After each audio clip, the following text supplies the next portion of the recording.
je ne verrai plus rien du tout. Donc, n'hésitez pas à intervenir via votre micro si vous avez une question. Il n'y aura pas vraiment de temps questions-réponses à la fin parce que je trouve que ça fait très scolaire. Et puis, voilà. Moi, je préfère vraiment que vous posiez votre question au moment où elle vient. Vous m'interrompez, il n'y a pas de souci. Et au moins, on est dans la matière concernée pour y répondre. Je trouve que, voilà, c'est beaucoup plus efficace.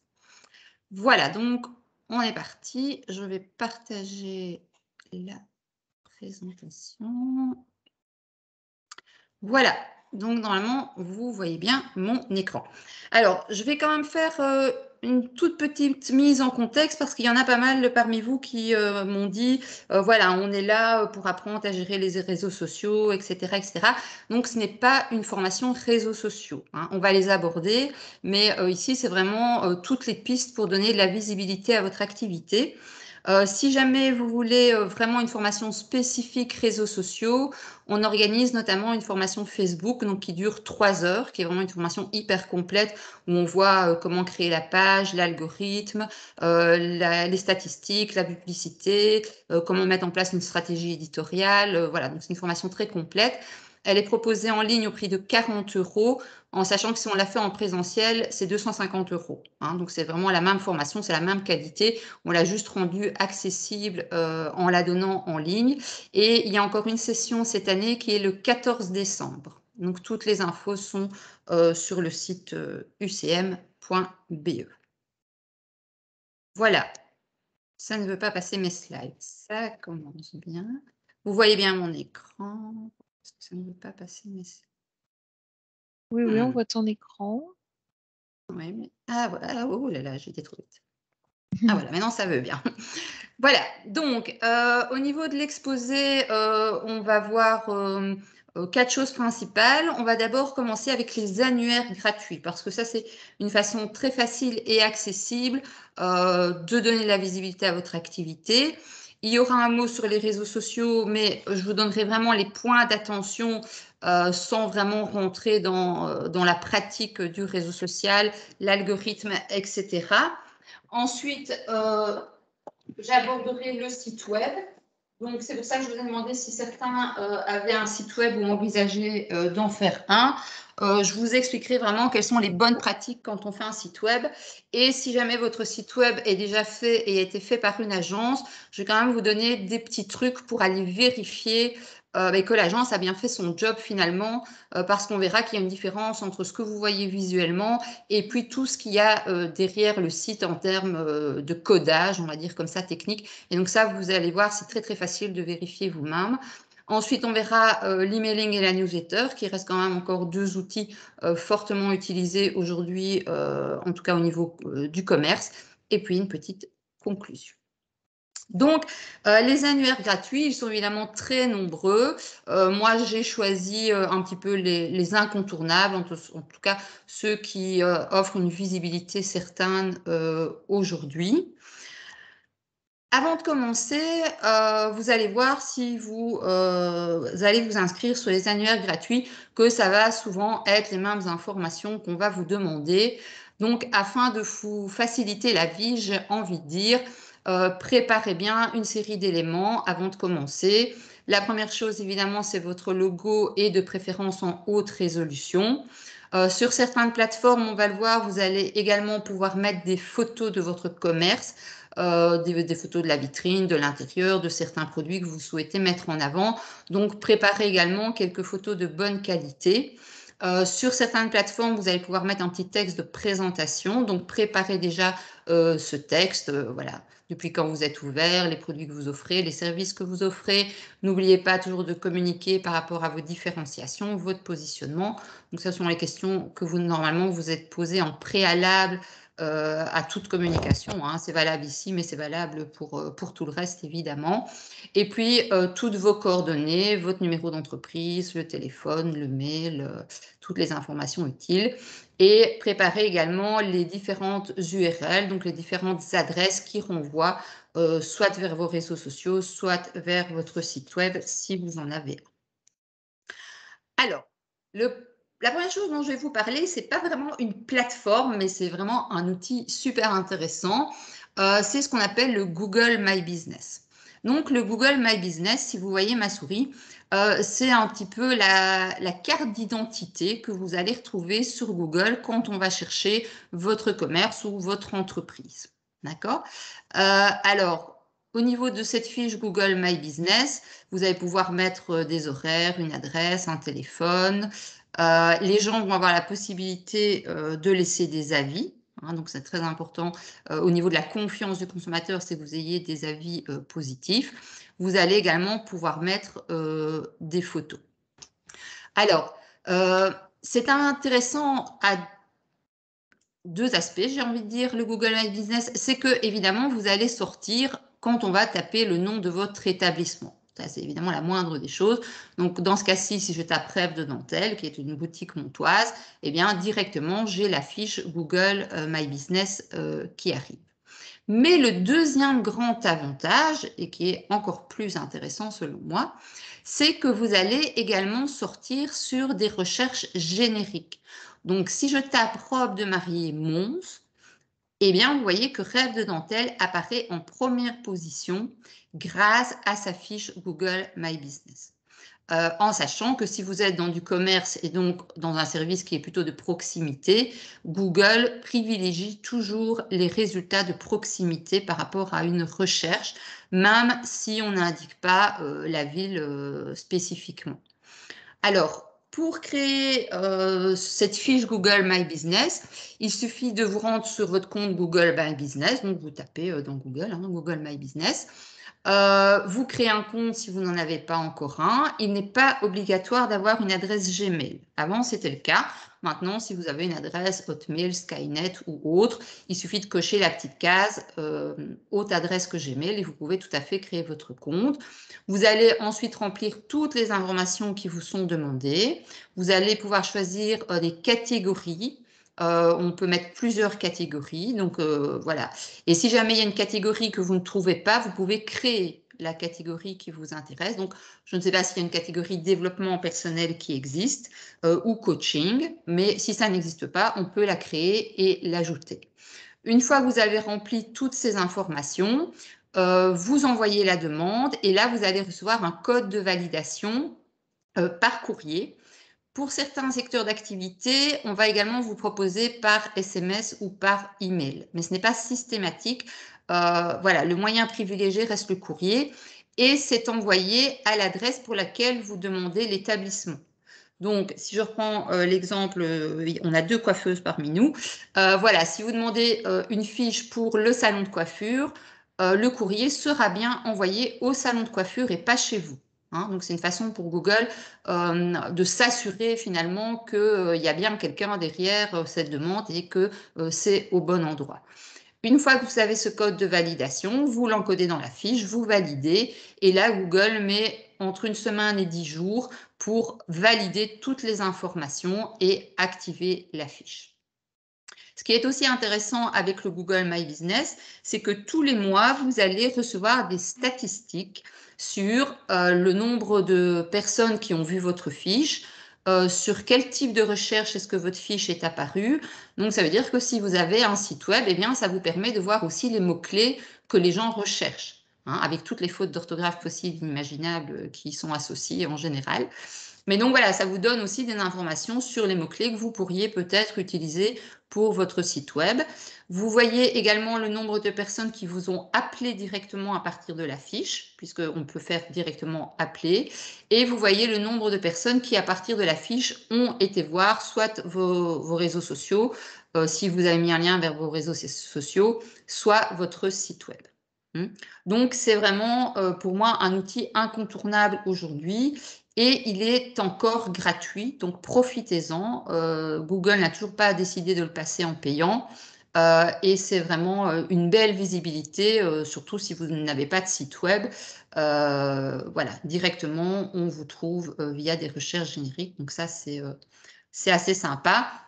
Et évidemment, l'idée, c'est d'inviter les gens, d'inciter les gens à aller laisser des avis, puisque sur une recherche générique, vous allez apparaître avec vos concurrents.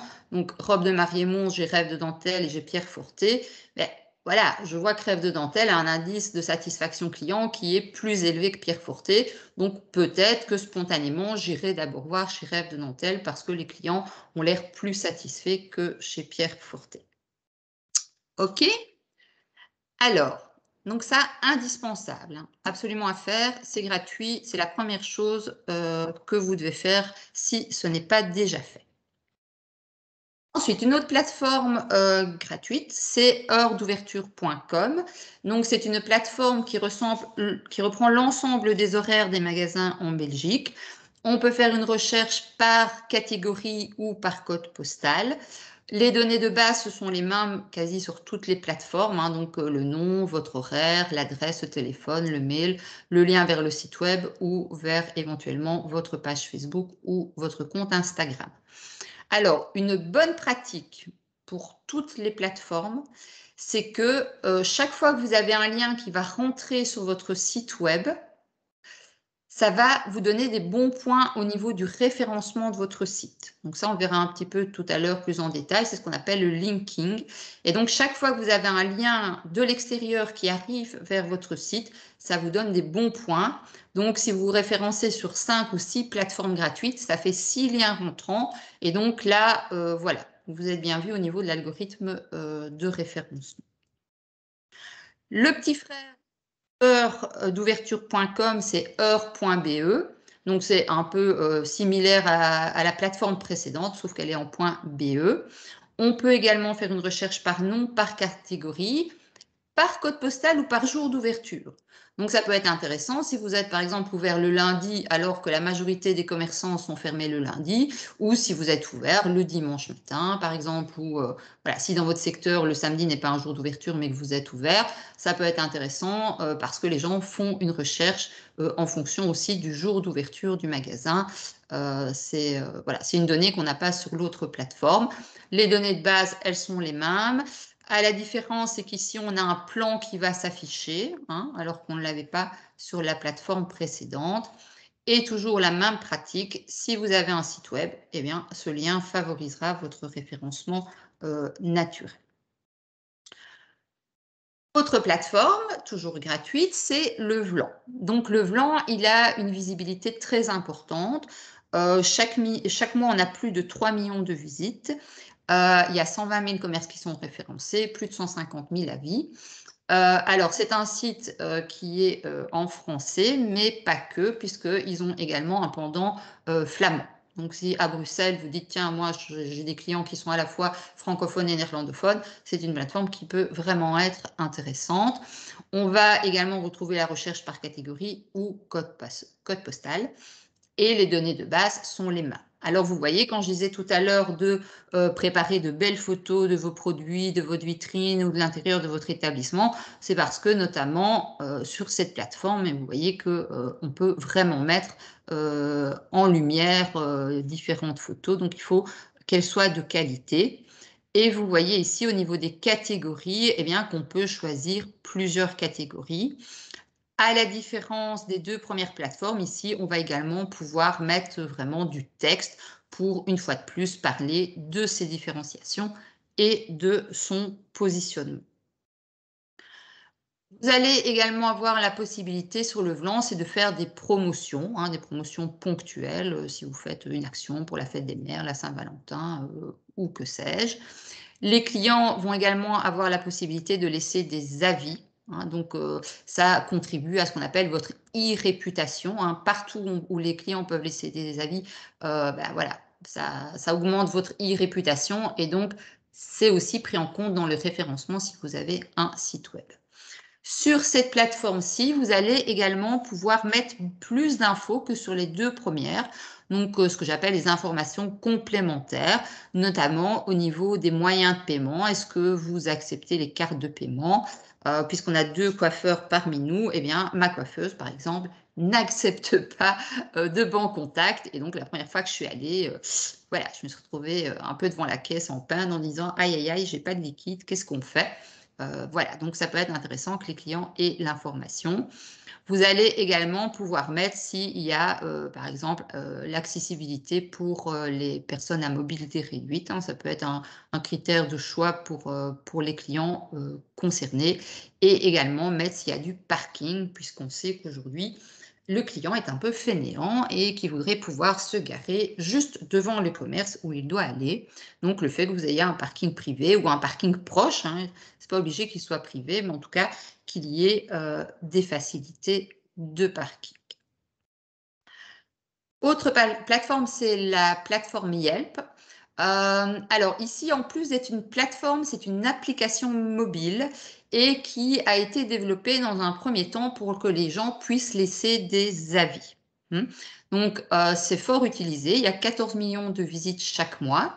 C'est toujours le même principe, recherche par catégorie ou code postal et toutes les informations de base, évidemment.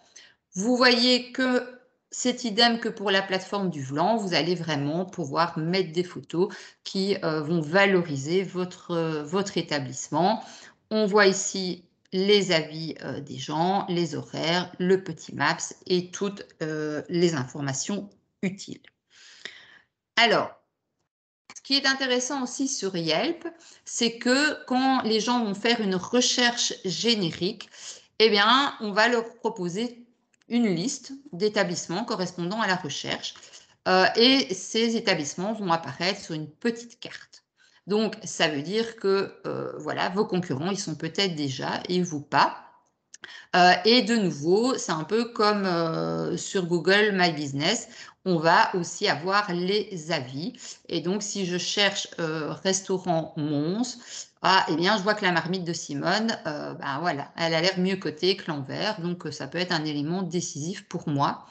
Et ils ont évidemment pris compte des modifications de consommation qui a émergé pendant la période Covid. Et donc, vous voyez que pour l'Horeca, on peut même choisir livraison ou à emporter, qui est un nouveau critère de choix dans les comportements du consommateur.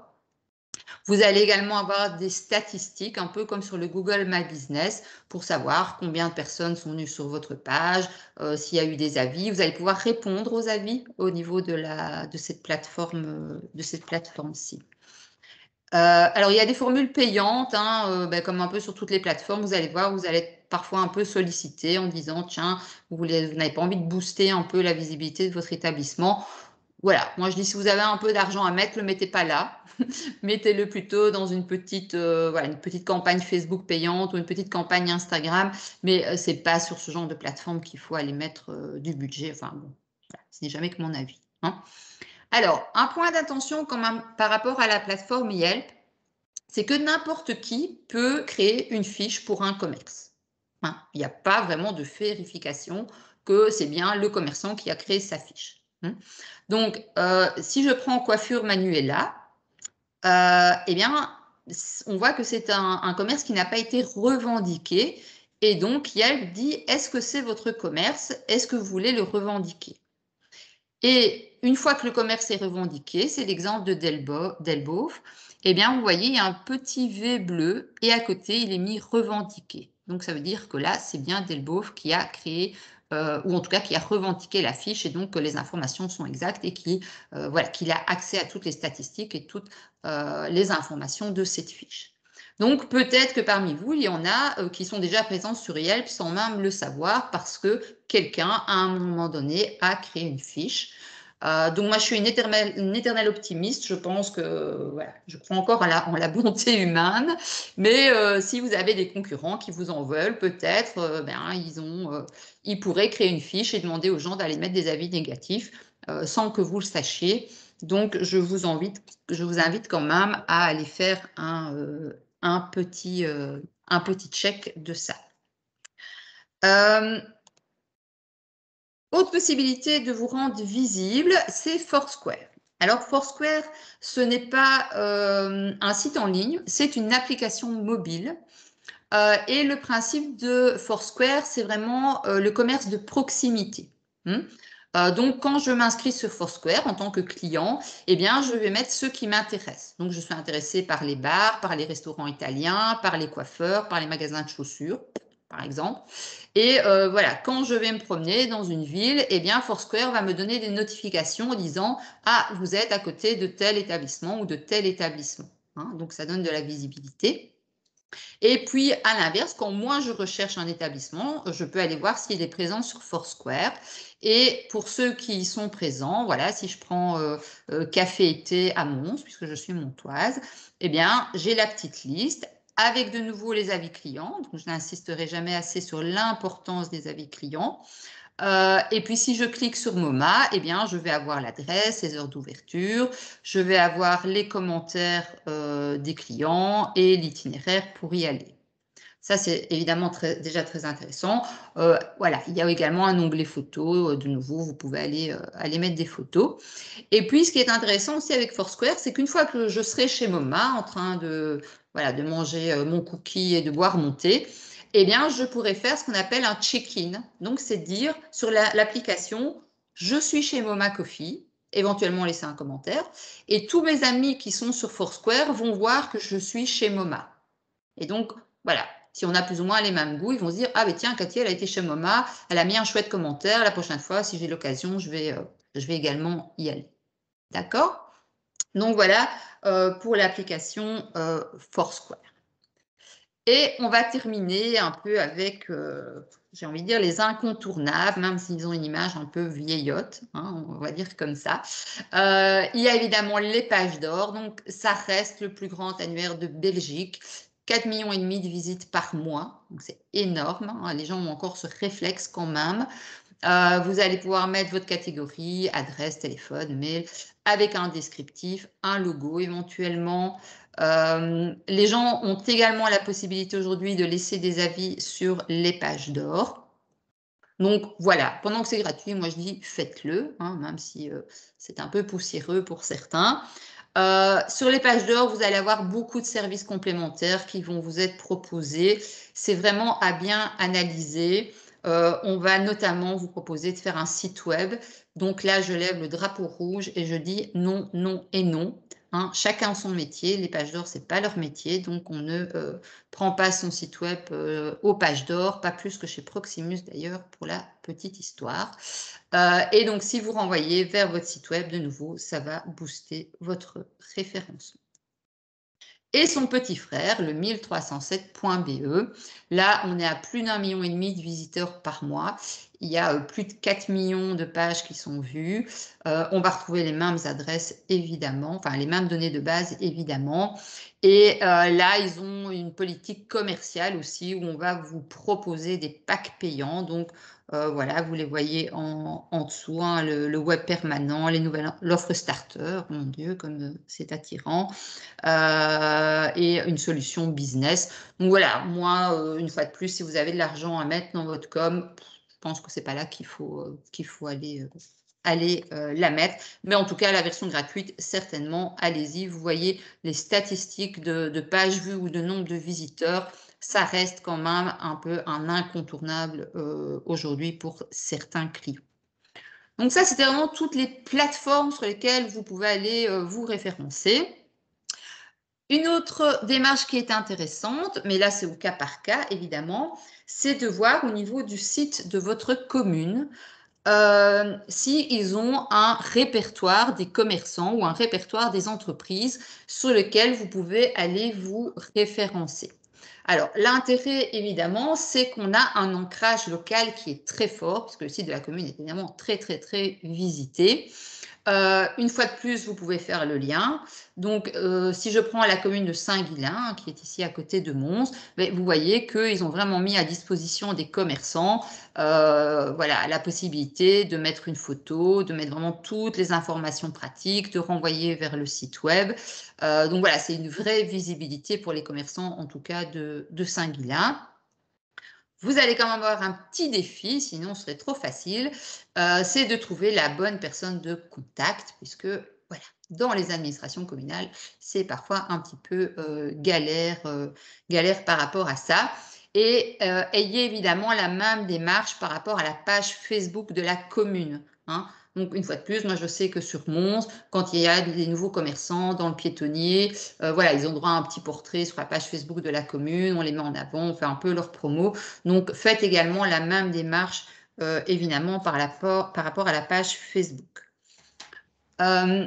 S'il y a une association de commerçants dans la ville où vous vous trouvez, eh bien, là également, allez un petit peu voir les conditions, s'ils ont un site web pour être référencés sur ce site web. Bon, évidemment, c'est uniquement pour les commerçants, donc voilà, le développement personnel ou l'infographiste, ça va peut-être être un peu plus compliqué. Chaque association de commerçants a sa définition du commerçant aussi, hein. Donc, renseignez-vous quand même. Et si vous n'arrivez pas à trouver l'information, passez par la commune. Souvent, eux pourront vous dire s'il y a une association de commerçants qui existe ou pas. Et ayez la même démarche de nouveau par rapport à la page Facebook de l'association des commerçants. Autre possibilité de vous rendre visible, là uniquement si vous avez un point de vente physique et un site e-commerce ou uniquement un site e-commerce, c'est Jeux e-commerce belge. Donc c'est une identité belge évidemment. On va pouvoir faire une recherche par catégorie sur ce site-là. Et donc, vous aurez droit à, vous voyez, un petit descriptif, votre logo ou la photo d'un produit, le secteur d'activité, un petit descriptif et le renvoi vers votre site e-commerce. D'accord? J'entends un petit gling, je crois qu'il y a quelqu'un dans la salle d'attente. Ensuite, il y a également toutes les plateformes sectorielles. Donc, les plateformes sectorielles, ce sont les plateformes qui sont dédiées uniquement à votre secteur d'activité. Et je pense aux coiffeurs, parce que là, il y en a vraiment pas mal donc de plateformes gratuites qui sont dédiées aux coiffeurs. J'en citerai une tout à l'heure. Si vous êtes dans l'ORECA, évidemment, TripAdvisor, on y pense systématiquement. Mais voilà, quasi dans chaque secteur d'activité, il y a des plateformes sectorielles qui existent. Ce sont des plateformes en général qui récoltent de nombreux avis, évidemment. Donc, faites un petit peu des recherches. Et quand même, pour vous montrer la puissance parfois des plateformes sectorielles, donc j'ai pris So Greek, qui est un restaurant, donc un client à moi, mais un restaurant de la région montoise et qui est vraiment dans un patelin perdu. Vous ne pouvez pas passer devant par hasard. Il faut vraiment vouloir y aller pour le trouver, soyons clairs. Eh bien, grâce à TripAdvisor, ils sont premiers en resto grec région wallonne, hein. Donc, ils ont des clients d'Arlon, de Bastogne, de Liège. Enfin, voilà, les clients viennent de partout en Wallonie. Et honnêtement, pourtant, c'est vraiment un tout petit village et il faut vouloir y aller pour y aller, j'ai envie de dire. Voilà, et tout ça, c'est vraiment grâce à TripAdvisor qu'ils ont atteint cette position. Donc, ne sous-estimez pas la puissance des plateformes sectorielles. Ensuite, quelque chose auquel on ne pense pas forcément, c'est sur quefaire.be. Voilà, on pense souvent qu'on va y retrouver les brocantes ou les foires du village, mais au niveau de quefaire.be, il y a quand même une catégorie vente porte ouverte. Donc voilà, si vous faites à un moment donné au niveau de votre commerce une journée découverte, voilà, vous faites un événement particulier pour les clients, voilà, la journée des commerçants, je ne sais pas si quelque chose est organisé. Allez évidemment encoder cet événement sur quefaire.be. Il y a quand même 80 000 visiteurs par jour sur cette plateforme. Vous avez la possibilité de mettre des photos, de faire un truc vraiment sympa. Et donc, il ne faut pas s'en priver une fois de plus pendant que c'est gratuit. OK ? Alors, il y a quelques initiatives qui sont nées de la période Covid, donc j'ai envie de dire mars 2020, hein, quelque part par là déjà. Si vous êtes dans l'ORECA, eh bien, il y a Food Move qui référence les établissements qui font du à emporter.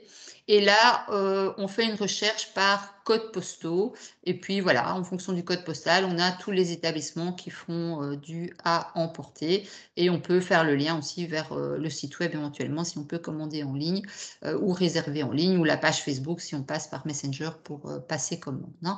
Donc voilà, ça c'est une initiative qui est née pendant le Covid pour aider nos amis les restaurateurs. Et il y a une autre initiative qui est née également, qui est les e-shops belges. Donc là, j'ai envie de dire, malheureusement, c'est uniquement pour les gens qui ont un site e-commerce. C'est un peu le même principe que l'autre plateforme de tout à l'heure. Donc, par catégorie, vous allez avoir la possibilité de mettre une image, de mettre un descriptif de ce que vous vendez et de mettre un lien vers votre site e-commerce. Alors, je sais que cette plateforme, elle a vraiment eu beaucoup de succès. Et donc là, ils sont en refonte de la plateforme. Je ne sais pas si elle est de nouveau accessible, mais voilà, pendant quelques mois, elle était vraiment en refonte complète. Et donc, on pouvait toujours envoyer une demande de référencement, mais le site en lui-même n'était plus accessible. OK ? Et de dire, et bien d'autres. Voilà, moi je vous ai mis les plus importantes, à mes yeux en tout cas. Vous avez aussi ridimap.be, vous avez localinfobel.be, tousleshoraires.be, belgiqueheure.info, commerçantville.be. Pour les coiffeurs, j'en parlais tout à l'heure, il y a top10coiffeurs.be. Voilà, il y en a encore sans doute d'autres. Donc, vraiment, faites des recherches par rapport à votre secteur d'activité. Mais dans tous les cas, vérifiez toujours l'indice de confiance d'un annuaire. Il y en a tous les jours des nouveaux. La plupart sont officiels et on peut leur faire confiance, mais il arrive de temps en temps que malheureusement ce soit aussi des arnaques. Et donc, si vous entendez une plateforme que personne ne connaît, on vous présente ça comme nouveau. Voilà, youpi. Voilà, allez sur le site Scam Advisor et mettez juste le nom de la plateforme et vous aurez un score de confiance par rapport à cette plateforme. Donc, pour conclure cette partie-là, quelques points d'attention. Vous l'aurez vu, donc les annuaires de référencement, ils sont nombreux. Soyez toutefois vigilants quand vous décidez de vous inscrire. Voilà, le nombre de visites de la plateforme. Est-ce que c'est vraiment la plateforme qui attire 10 personnes par jour?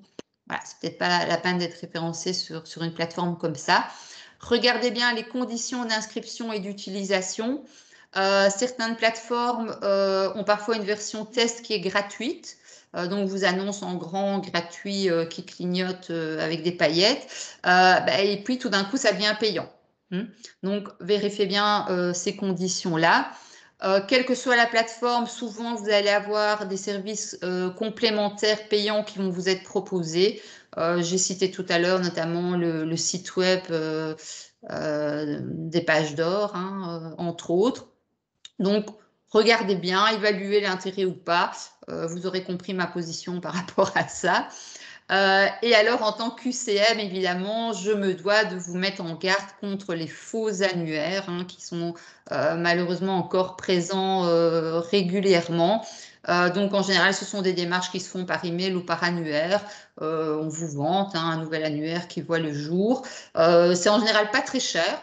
Et donc, comme c'est pas très cher, vous dites, bon, allez, c'est pas pour 50, 60, 70 euros, je vais le faire. Et puis, finalement, ces annuaires n'existent absolument pas. Donc, avant de vous engager à la signature de quoi que ce soit, contactez toujours le service juridique de l'UCM afin qu'on puisse valider ou pas vous confirmer que vous pouvez y aller, que c'est quelque chose qui a une existence légale ou bien si c'est malheureusement une arnaque. Est-ce qu'il y a des questions par rapport à cette première partie? Je vais voir un petit peu. Non? C'est clair? Alors, on va passer donc aux réseaux sociaux. Donc ici, comme c'était le thème du webinaire, c'était visibilité commerce. Je vais juste aborder Facebook et Instagram. Je ne vais pas parler de LinkedIn ou d'autres. On va vraiment se baser sur ces deux réseaux-là. Alors, je vais quand même une petite parenthèse par rapport au choix des réseaux sociaux. C'est que soyez sur les bons réseaux sociaux. Alors, quand on est commerçant, a priori, Facebook, Instagram, ok, les deux sont bons. Mais je dis ça par rapport à je ne sais plus qui est en développement personnel tout à l'heure. Voilà, Instagram est un réseau d'inspiration visuelle. Il faut qu'on ait du visuel à montrer. Il faut poster au moins 5 fois semaine. Et donc, on imagine que quand on est dans le développement personnel, voilà, à un moment donné, ça peut coincer parce que qu'est-ce qu'on montre? Alors, on peut mettre des citations d'inspirantes tous les jours si on veut, mais voilà, c'est un peu pauvre en termes de stratégie éditoriale. Donc voilà, donc c'est pas parce que tout le monde parle d'Instagram que tout le monde va sur Instagram. Moi, j'ai des clients qui n'ont aucun intérêt à aller sur Instagram et qui ont une super stratégie Facebook. Donc, il faut choisir le bon réseau social et celui sur lequel, en tout cas, on pourra développer une bonne stratégie en sachant que les deux réseaux sociaux ont des objectifs différents. Donc, c'est pas l'un ou l'autre, ce sont des réseaux complémentaires. Alors, quelques points d'attention par rapport à Facebook. Le premier point d'attention, c'est le nom de la page, puisque ben voilà, Facebook n'interdit pas plusieurs pages d'avoir le même nom. J'ai encore eu un client hier, on a trouvé 19 pages qui avaient le même nom que lui. Donc voilà, ça peut être un peu compliqué, mais c'est surtout important le nom de la page si vous faites un site web. Parce qu'il faut évidemment que le nom de la page corresponde au site web. Donc, il faut vraiment qu'il y ait une cohérence entre les deux. Et donc, je vous invite, même si vous n'avez pas de site web, ou vous dites, oh ben tiens, moi, finalement, j'en ferai peut-être jamais, c'est quand même déjà aller voir si le nom voilà, si au niveau web, le nom de domaine est déjà pris. Parce que si le nom de domaine est déjà pris, ça veut dire qu'il y a un site web qui existe avec ce nom-là. Et donc, si on fait une page Facebook avec le même nom, eh bien, ça risque d'être la confusion pour le client, pour le consommateur. Donc, vraiment, le choix du nom de la page. Et on ne fait pas de variante.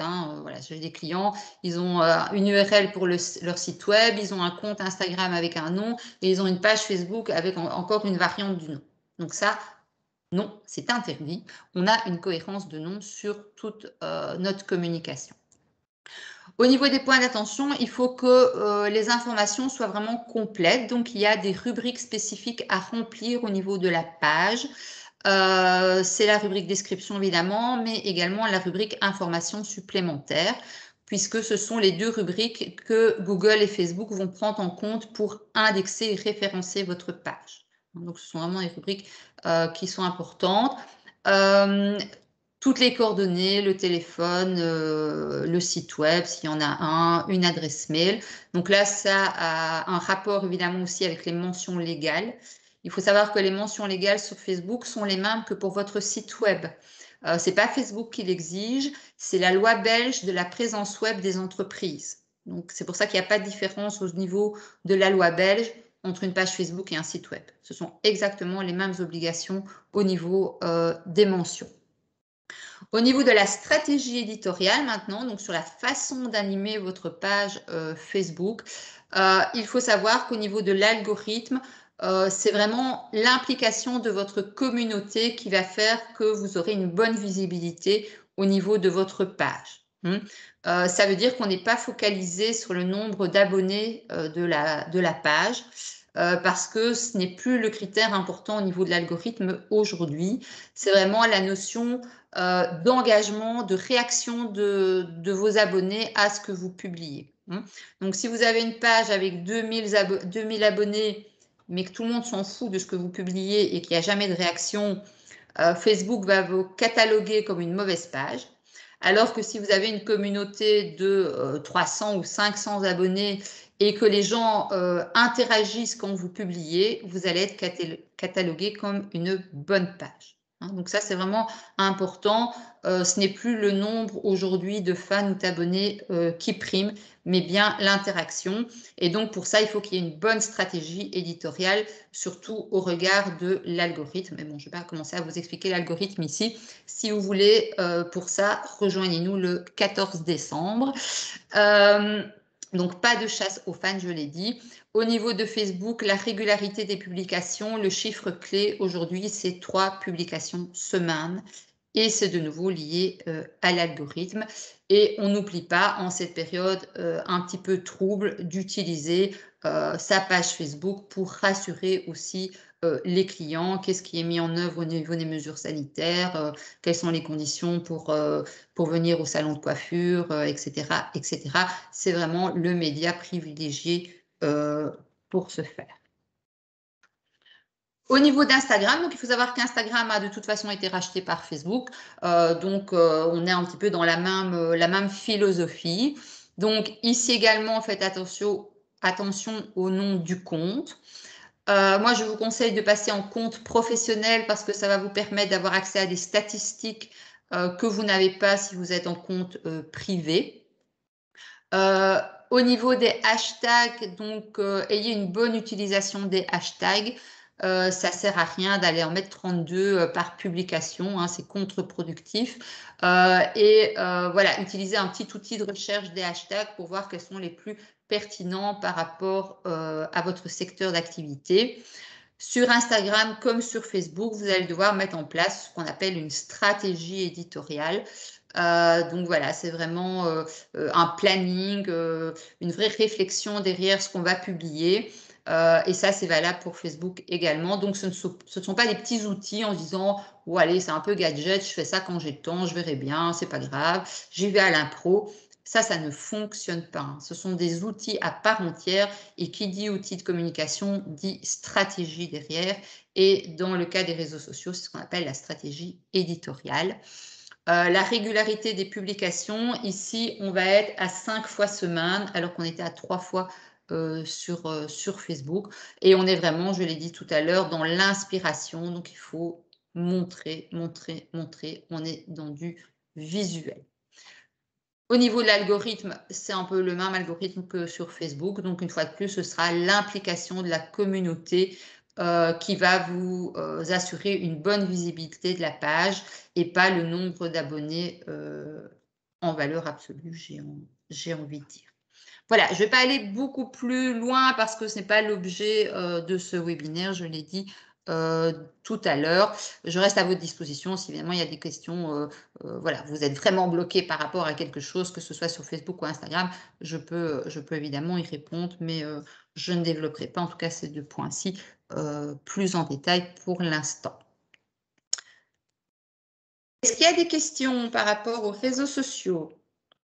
Oui. Oui, Moi. je vous écoute. Bon, ben, c'est pas compliqué, j'ai fait une petite publicité sur Facebook. Oui. Ça sert à rien. Comment ça sert à rien? Ça m'a rien rapporté à part des likes. À part ça, il n'y a eu aucune réactivité.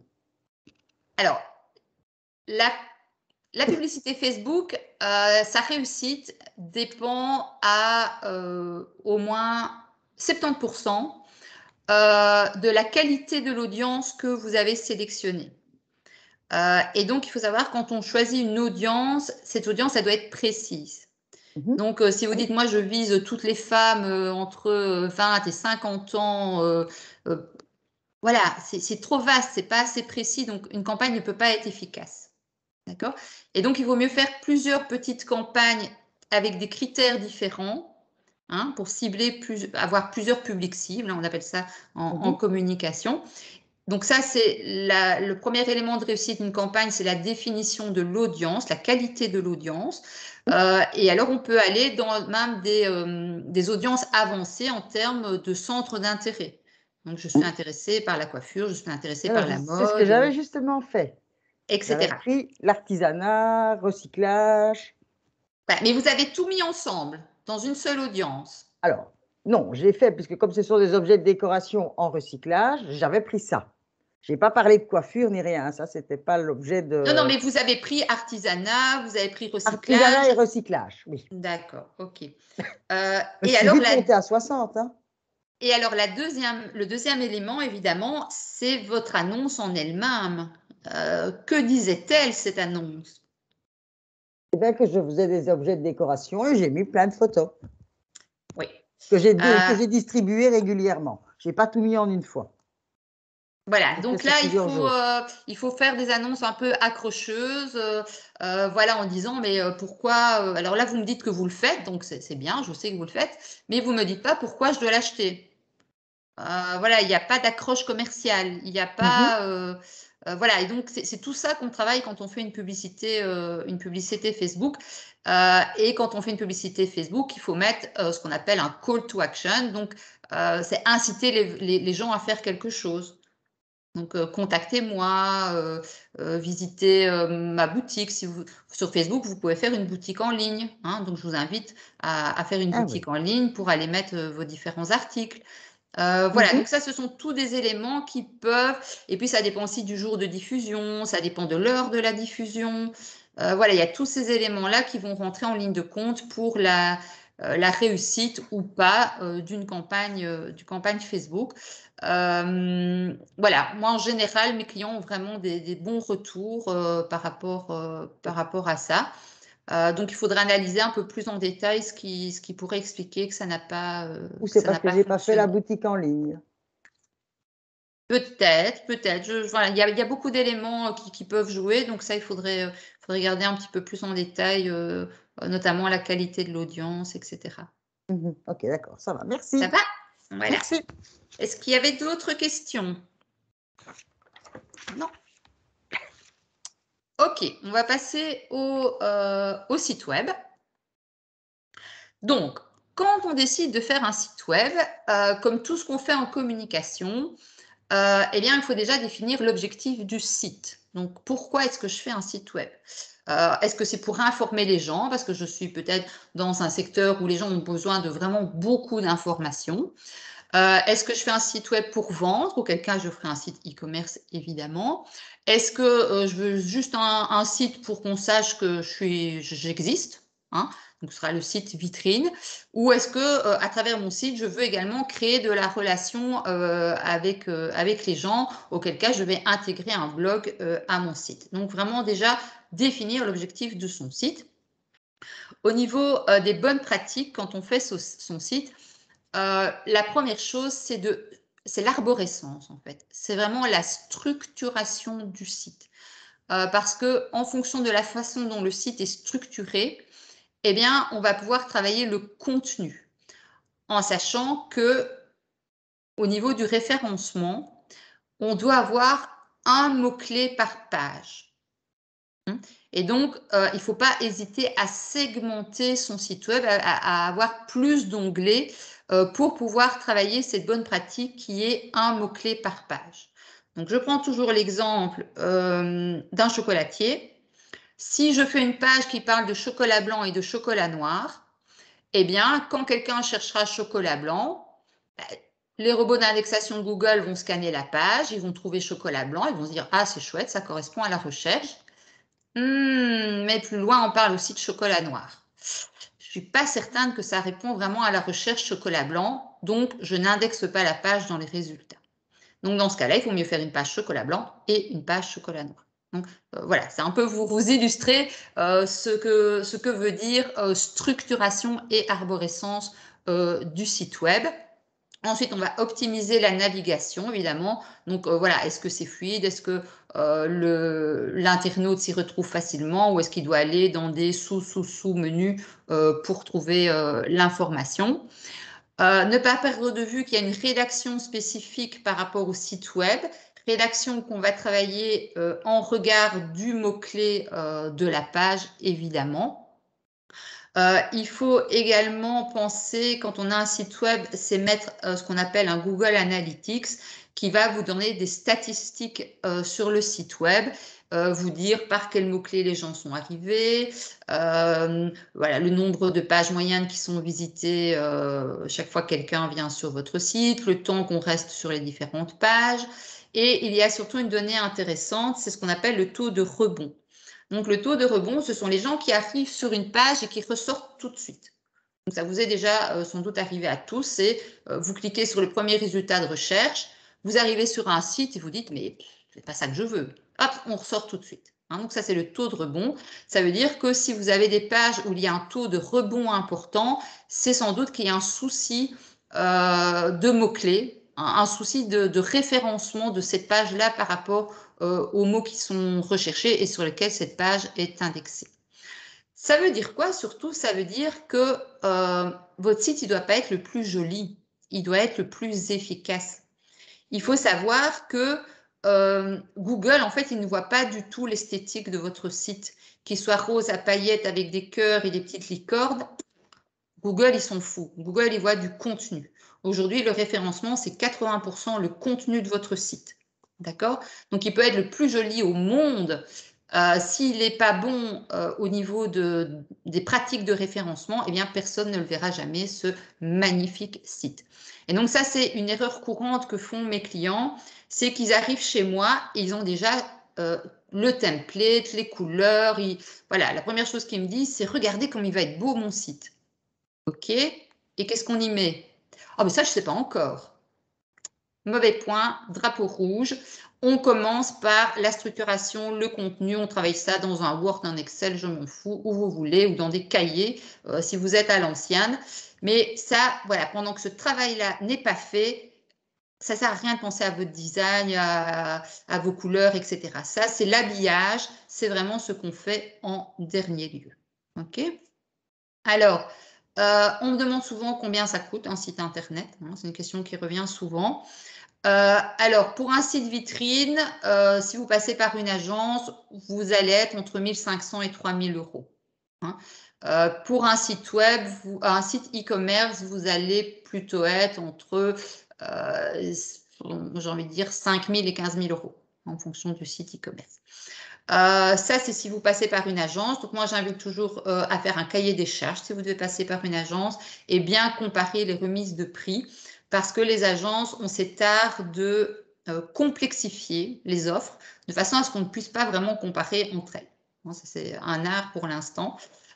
Et donc, voilà, nous, on est aussi là si jamais à un moment donné, vous voulez comparer des remises de prix pour vous aider à analyser ça. Il faut savoir que pour un même cahier des charges, ça arrive très régulièrement qu'on ait des remises de prix qui vont de 1 à 3 fois le prix pour un même cahier des charges. Hein. Donc, c'est pour vous dire que ce n'est pas facile toujours à analyser.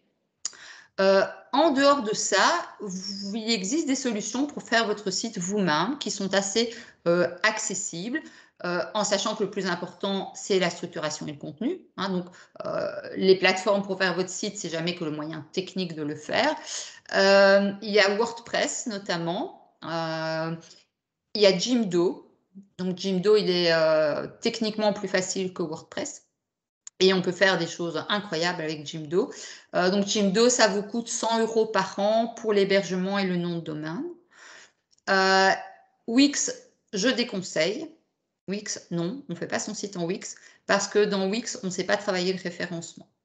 Hein, donc, voilà. OK. Et dernière petite chose, si jamais vous passez par une agence, eh bien, il y a des agences qui vont travailler avec, comment je veux dire, des systèmes de programmation qu'on appelle open source, donc c'est-à-dire qui sont accessibles à tout le monde. Hein. WordPress est un système open source, pardon. PrestaShop en e-commerce, WooCommerce en e-commerce, tout ça sont des systèmes open source. Donc, ça veut dire que si vous faites votre site avec une agence qui utilise ça et que dans 2 ans, vous dites, moi, je vais refondre mon site et puis ça ne s'est pas très bien passé avec l'agence, j'ai envie de travailler avec une autre agence, eh bien, n'importe quelle autre agence qui travaille avec ces open source pourra reprendre votre site. Par contre, si vous travaillez avec une agence qui a développé son propre langage de programmation, ça veut dire que vous êtes lié à vie avec cette agence. Aucune autre agence ne pourra jamais reprendre votre site. D'accord? Donc voilà, ça c'est quand même une donnée à prendre en compte quand on choisit l'agence avec laquelle on travaille. OK?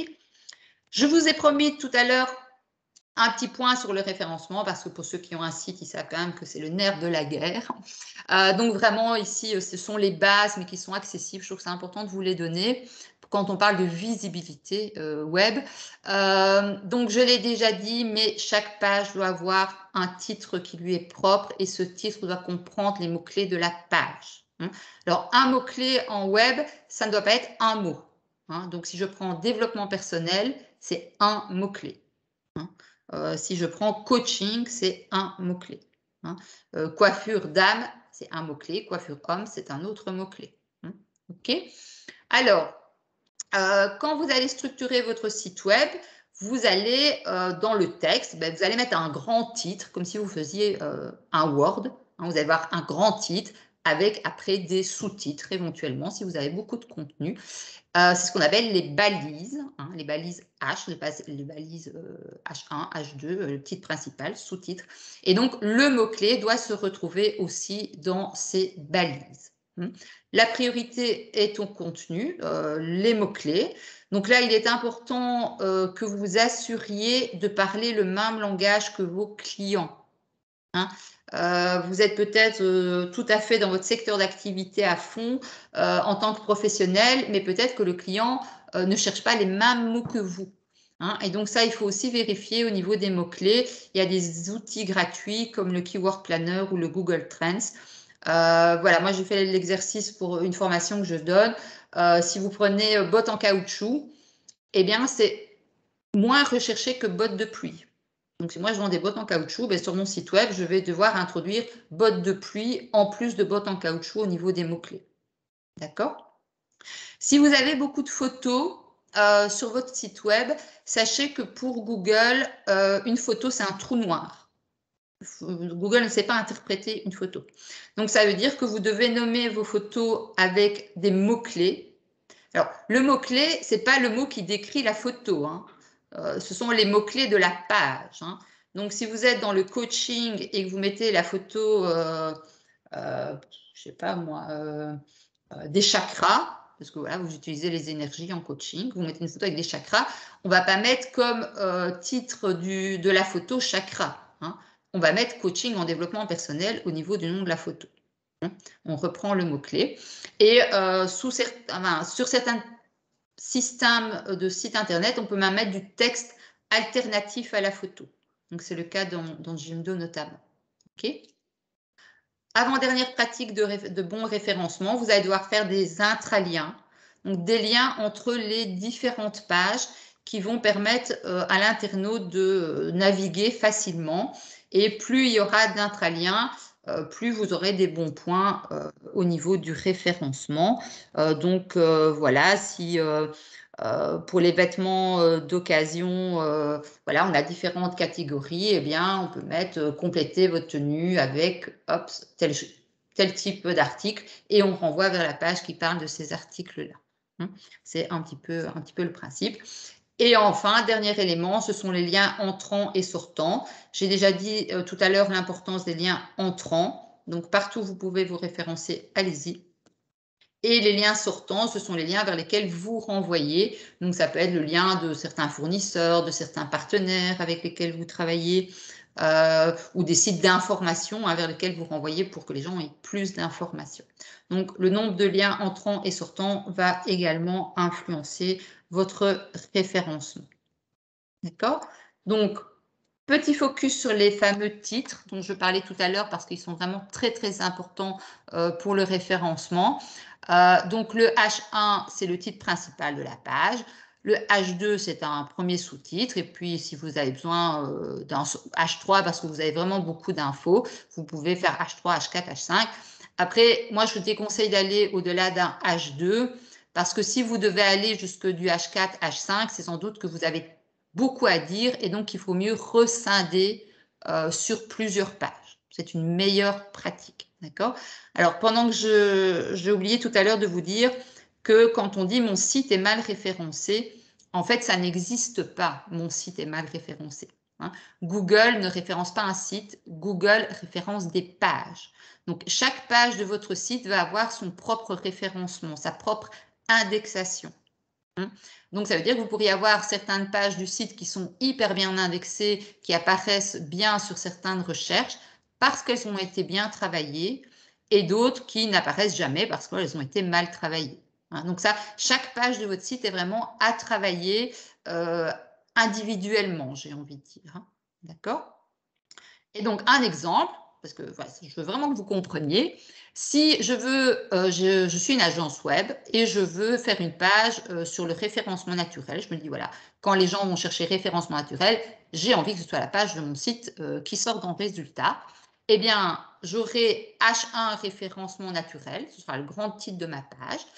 Et puis, j'aurai un sous-titre, définition du référencement naturel, un deuxième sous-titre, le rôle du référencement naturel dans votre stratégie, et un troisième sous-titre, comment améliorer mon référencement naturel. D'accord? Avec du texte, évidemment, entre chaque. Et donc, ça veut dire que quand quelqu'un va chercher référencement naturel et que Google va scanner ma page, il va d'abord aller voir le H1, le texte, puis les H2, le texte, et il n'aura aucun doute sur le fait que ma page va parler de référencement naturel. D'accord? Alors, je vous l'ai dit tout à l'heure, vous allez pouvoir aller vérifier sur votre site si l'agence a bien fait les choses. Et donc, pour ça, c'est vraiment très facile. Vous allez sur la page dont vous voulez vérifier si elle a bien été faite. Vous faites un clic droit et vous faites afficher le code source de la page. Vous allez voir plein de charabia qui va s'afficher, mais voilà, vous n'avez pas besoin de comprendre le charabia. Ensuite, vous faites un CTRL F pour afficher une barre de recherche, comme on fait sur n'importe quel document. Et puis là, vous allez rechercher title, et puis H1, et puis H2, et puis H3 éventuellement. Concrètement, ça ressemble à ça. Vous voyez, le charabia, on s'en fout. Moi, je n'ai pas besoin de comprendre. Donc, c'est le site d'un de mes clients. Si je tape title, le titre, c'est spécialiste Crépy Mont-Séchard-le-Roi. OK.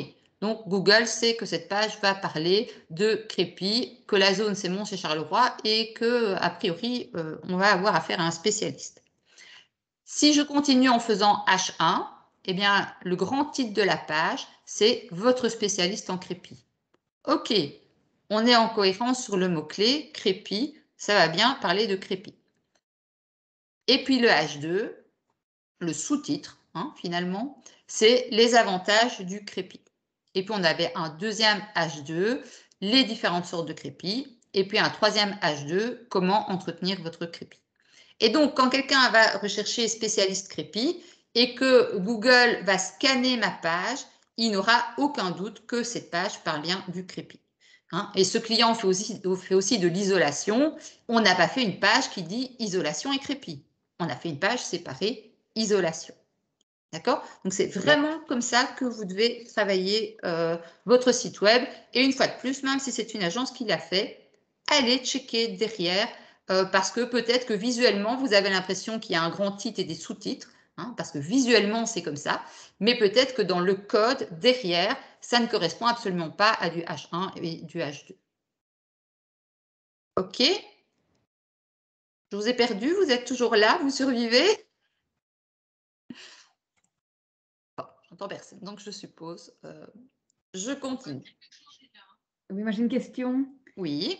Oui. En fait, si le site est déjà fait, comment fait-on pour, si le référencement n'a pas été fait, on doit aller voir un autre spécialiste si le développeur n'avait pas ça dans sa spécialité?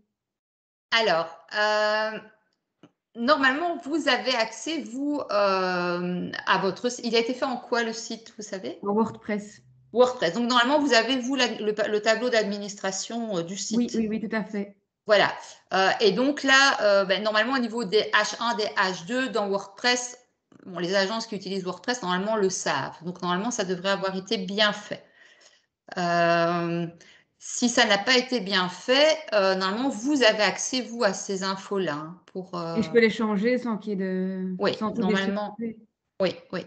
Mais enfin, voilà, si vous avez pris une agence qui travaille avec WordPress, je veux dire, c'est la base du référencement. Donc, normalement, ça a dû être bien fait. D'accord, Voilà. merci. Ça va? Ça va. OK. Eh bien, on va terminer avec la newsletter et l'emailing. Donc, ce sont deux outils de com qui sont souvent confondus, alors qu'ils sont bien différents et qu'ils ont des objectifs différents.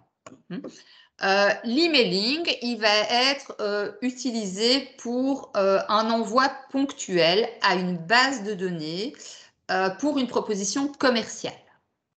Donc, clairement, à la Saint-Valentin, à la fête des pères, vous faites une promo spécifique à un moment donné. On va faire de l'emailing. Donc, ça va être un envoi qui sera plutôt sur une base de données de prospects. Et ça doit être ponctuel. Vous n'allez pas toutes les semaines envoyer un emailing à votre base de données. La newsletter, c'est plutôt un outil de fidélisation. Pourquoi? Parce que la newsletter, elle doit être envoyée à des gens qui ont demandé pour la recevoir. Et comme son nom l'indique, news, c'est nouvelle. Donc, il faut qu'il y ait de l'information dans la newsletter.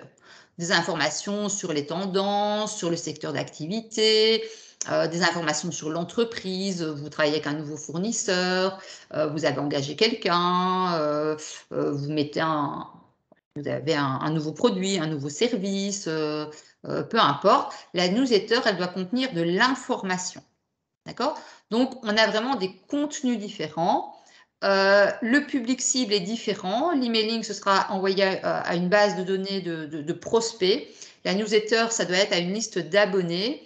Et la newsletter, elle doit avoir une régularité. Alors, régularité ne veut pas dire mensualité. Elle peut être trimestrielle, elle peut être semestrielle, peu importe, mais elle doit avoir une régularité. Moi, j'ai des clients, ils ont une newsletter, c'est 2 fois par an, fin juin, fin décembre. Mais voilà, ça correspond à la définition de la newsletter puisque c'est régulier. Donc, les objectifs sont différents. Attention toutefois, pour les deux outils, vous devez avoir obtenu l'accord des personnes pour leur envoyer, que ce soit l'emailing ou la newsletter. C'est au regard du GDPR, donc la fameuse loi sur la protection de la vie privée.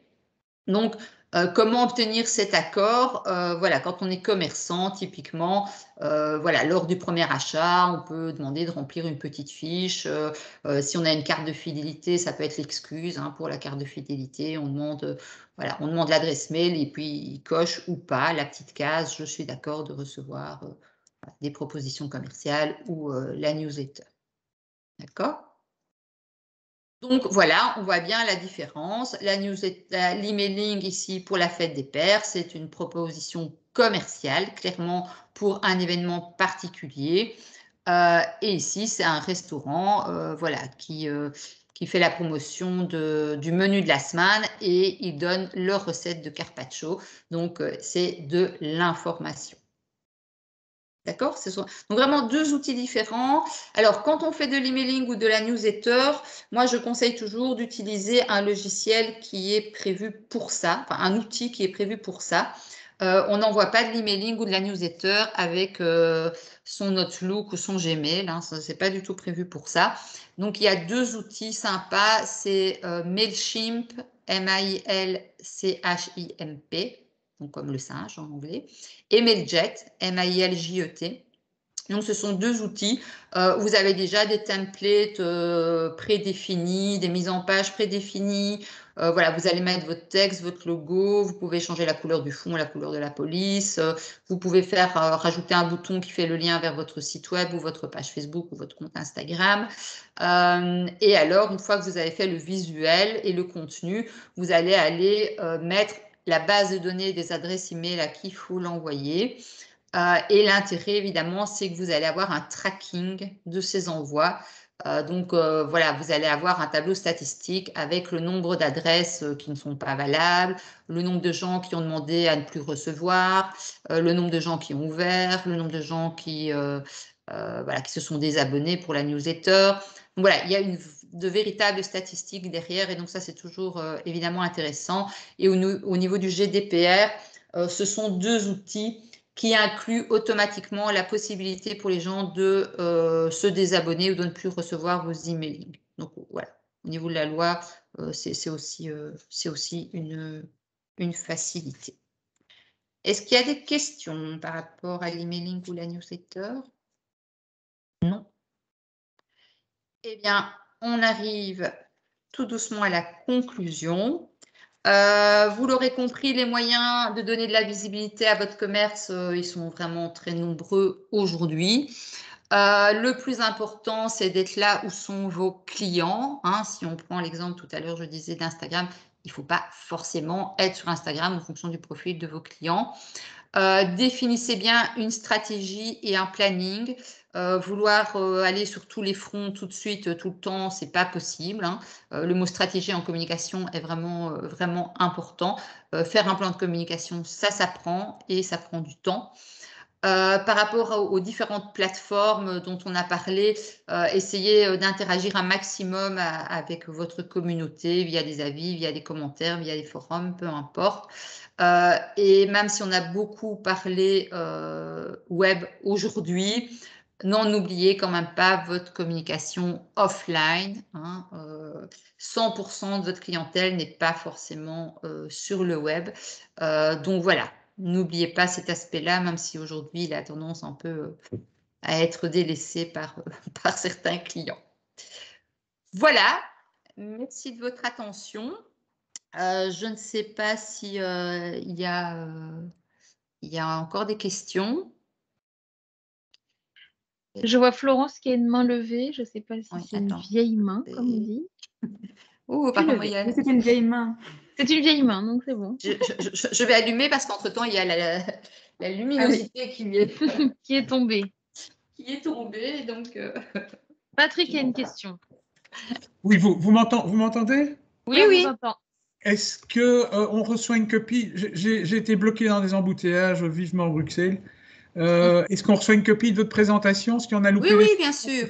Ok, bien parfait. Sûr. Très bien, merci. Juste une question, dans les réseaux, à partir du moment où on est commerçant et on fait du commerce aussi avec du B2B, ça ne rentrait pas du tout dans ce cadre-ci, parce que je pense à un réseau, si je m'adresse à des commerçants et à des revendeurs dans le domaine de la mode, par exemple, où aller trouver les patrons de boutique, est-ce que c'est sur LinkedIn ou bien est-ce qu'il y a des façons déviées d'aller savoir que tous ces gens regardent dans une même direction et vont voir ce qui se passe sur Instagram et sur Facebook? Je voulais avoir votre avis là-dessus. En fait, c'est un petit peu l'évolution de Facebook. C'est vrai qu'avant, on disait, voilà, Facebook, c'est le B2C, LinkedIn, c'est le B2B. Donc, il y avait une espèce de mur de Berlin, là, comme ça, entre les deux. Et puis, finalement, si on réfléchit plus loin, le professionnel, que ce soit le chef d'entreprise, que ce soit l'acheteur professionnel de la mode ou peu importe, à titre privé, le soir, il est sur Facebook. Il va voir ce qui se passe sur Facebook à titre privé. Et donc, les informations qu'il voit passer, qui pourraient l'intéresser à titre professionnel, sont bonnes à prendre aussi. Donc, il n'y a plus ce cloisonnement vraiment aujourd'hui entre les deux, d'autant plus que votre B2B à vous, il est quand même bien spécifique. Voilà, si vous dites après, voilà, je m'adresse à des industriels, je m'adresse à un autre profil, là, je vais vous dire, OK, allez sur LinkedIn, parce que là, il y a même des groupes de discussion dans lesquels on peut rentrer, etc. Donc voilà, donc la mode, voilà, les acheteurs professionnels de la mode, je ne connais pas particulièrement, mais donc allez peut-être voir sur LinkedIn, justement, si vous avez déjà le nom de certains, certains que vous connaissez, allez voir s'ils sont présents ou pas. C'est là que vous allez trouver la réponse. S'il n'y a personne qui est présent sur LinkedIn, et clairement, ce n'est pas le réseau où vous devez être. Ok, merci Cathy. D'accord. Florence lève la main. C'est une vieille main ou une jeune main? Non, c'est une nouvelle main cette fois-ci. C'est une nouvelle main. J'ai une question par rapport à la formation du 14 décembre. Oui. Est-ce qu'on voit aussi la stratégie éditoriale pendant cette formation? Oui, évidemment. Évidemment. Et je voulais demander, parce qu'en fait, moi, je ne suis pas disponible le 14 du 12, malheureusement. Est-ce qu'il y aura d'autres dates? Il y aura d'autres dates l'année prochaine, sans doute, oui. On essaie qu'il y en ait une tous les 2 mois à peu près. Et on limite vraiment à 5 participants pour que ce soit vraiment personnalisé, que ce soit interactif. Et c'est la même chose que quand je le donne en présentiel. Hein, donc voilà, c'est la même qualité, ce sont les mêmes slides, c'est la même durée. Donc, il faut compter 3h30. Ça m'est déjà arrivé d'aller jusqu'à 4h15 quand on a vraiment beaucoup de questions. Donc, c'est vraiment, voilà, c'est pas différent de si je le donnais en présentiel à ce niveau-là. Ah oui, d'accord. Et donc ici, le 14 du 12, c'est aussi en présentiel? Non, c'est À en ligne. distance? Oui, à distance. Ah, et c'est de quelle à quelle heure? Parce que ça pourrait changer la donne. C'est de 9 à 12h30. Ah oui. Eh bien, alors je vais regarder parce que si c'est le matin, je pourrais y participer. C'est une bonne nouvelle. Voilà. Voilà, merci. Alors, j'ai vu passer une question. Faut-il passer par une agence pour définir sa stratégie éditoriale? C'est ça? Je ne sais pas qui l'a posé. C'est C'est Julie. Julie. Il me fait signe. Mm. Alors, personnellement, moi, je trouve qu'il n'y a jamais personne de mieux placé que le chef d'entreprise pour animer sa page Facebook. C'est vous qui connaissez votre secteur d'activité, c'est vous qui connaissez vos produits, votre positionnement, vos différenciations, la façon dont vous avez envie de parler de votre entreprise ou de votre commerce, de votre activité, peu importe. Voilà, donc moi, je ne suis pas pour la délégation de la gestion des réseaux sociaux, surtout que la stratégie éditoriale, c'est vraiment accessible. C'est pas, voilà, c'est un mot qui dit oh, je vais faire de la stratégie éditoriale, mon Dieu Seigneur. Voilà, une fois qu'on vous l'a expliqué, voilà, moi, c'est mon souhait que tout le monde gère ses réseaux sociaux avec des bonnes pratiques, évidemment, parce que je l'ai dit.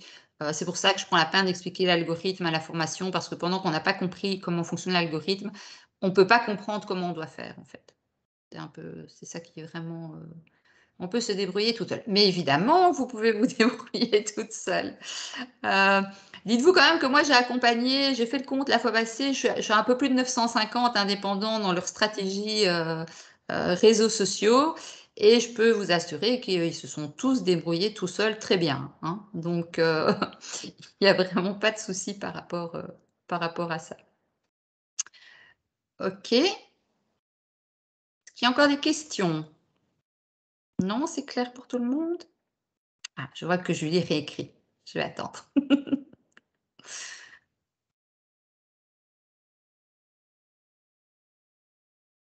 Ah oui, ben voilà. Merci. Voilà, mais s'il n'y a plus de questions, donc vous allez de toute façon recevoir la copie des slides. Voilà, moi je reste à votre disposition par mail. Vous avez mes coordonnées en fin de présentation. Si vous avez des questions vraiment plus particulières ou personnelles, enfin personnelles par rapport à ça, voilà, et vous n'avez pas forcément envie de les poser publiquement ici. Vous pouvez toujours m'envoyer un mail, j'y réponds toujours avec plaisir, il n'y a aucun souci par rapport à ça. Voilà, j'espère que ça vous a été utile, que vous allez donner de la visibilité à votre activité avec tous ces moyens gratuits, en tout cas certains qui vous semblent peut-être plus accessibles pour vous lancer tout doucement et démarrer.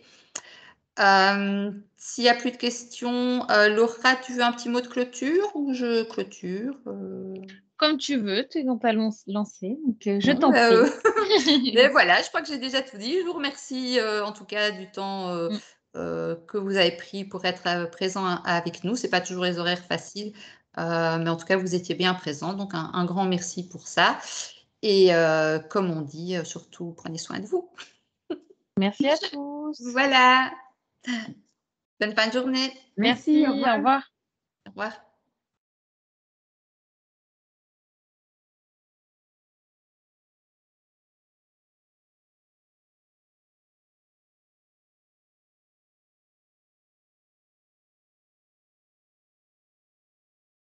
Voilà.